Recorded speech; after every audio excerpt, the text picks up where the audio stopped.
Tidak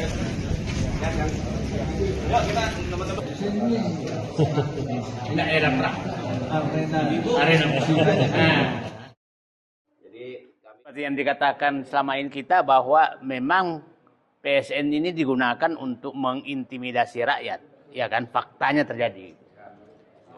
Nah, jadi tidak ada negosiasi sama sekali. Nggak ada sosialisasi pun nggak ada. Oke.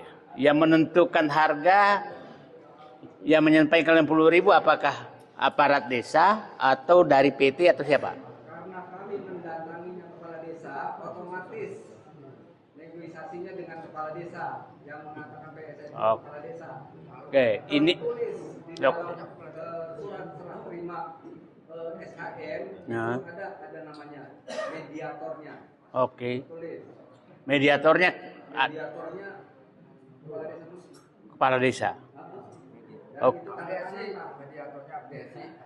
Jadi ini fakta bahwa yang menekan rakyat untuk menjual tanahnya adalah kepala desa. Ya kan, clear kan Pak, di kantor kepala desa. Oke, jadi supaya publik paham. Sawah hilang, duit nggak dapet, gitu. Akhirnya dijual aja, teteh juga udah dijual, gitu. Karena ya kalau PSN kita rakyat kecil ya nggak bisa berbuat apa-apa, gitu. Akhirnya ibu saya oke lah, terus yang ikut sama kakak saya itu, kakak saya betul nggak mau jual, ibu saya mau kenal sama kakak saya.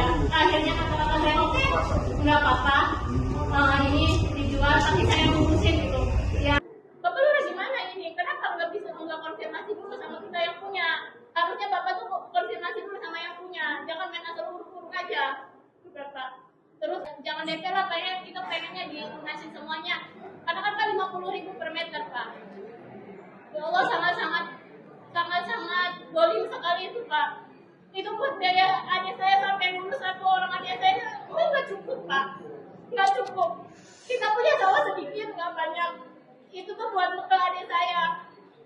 Ini apa? Buat adik saya belajar. Saya mohonlah minta ini salamkan saya kepada Bapak Presiden Prabowo gitu. Tolonglah rakyat kecil seperti kami ini.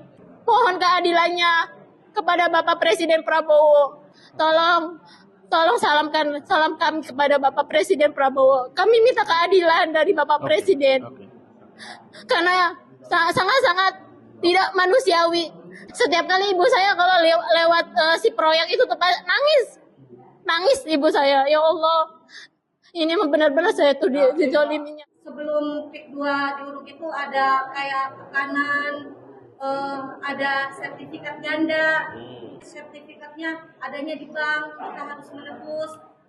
Itu termasuk rumah saya yang berdiri sekarang itu tanah dari orang tua saya, sertifikat ada, tapi muncul sertifikat lama dan kami harus mengganti 250 juta. 250 juta.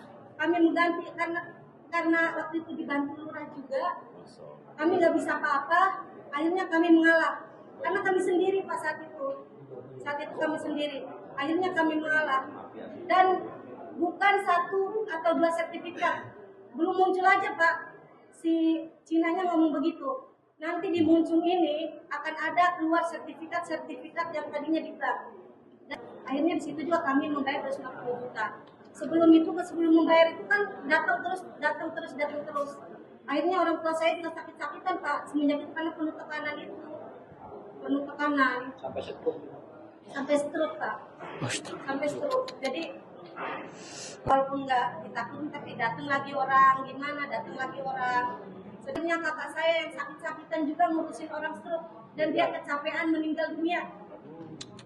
Ya saya bilang nih sama semua orang nih, ada ancaman seperti itu muncul ini bukan 1 atau 2 yang sertifikatnya di bank, tapi banyak sertifikatnya yang di bank katanya.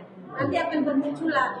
Ada kata-kata seperti itu, entah itu nakut-nakutin atau emang kenyataan, tapi itu kami yang merasakan sendiri. Jadi mohon maaf. Orang tidak mau dijual, harga ditetapkan mereka, dan kepala desa lah yang menjadi alat mereka untuk menekan rakyat untuk menjual tanahnya. Dia memberikan kebohongan publik untuk mempertanggungjawabkan bahwa selama ini mereka bohong. Karena faktanya memang rakyat dipaksa menjual kepala desa, mungkin saatnya juga kita tuntut.